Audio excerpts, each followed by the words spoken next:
Hey everyone, welcome back. In this video, I will be showing you deactivate or delete Facebook account with step-by-step guide. So first, you just have to launch your Facebook application, tap this three lines, and then click this gear icon or settings. Now here, you have to click the see more in account center, tap this one.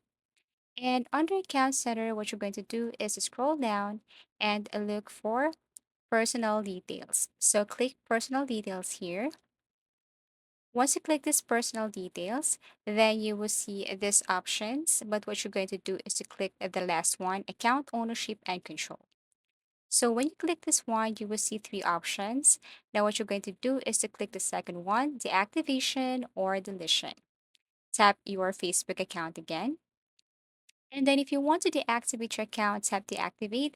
But this time we're going to delete our account in Facebook. So I'm going to tap this delete account here, which is the second one.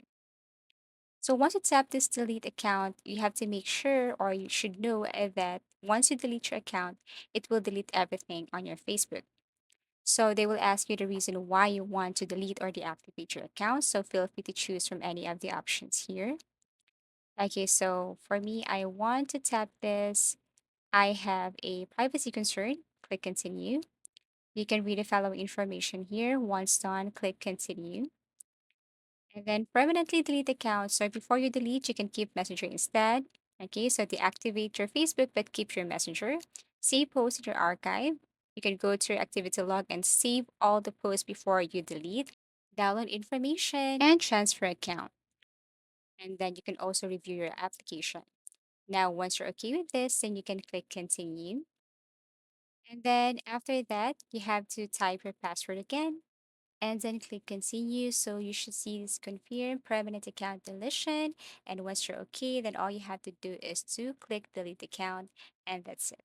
So I really hope that this video helped you. Thank you for watching and see you again in our next video tutorials.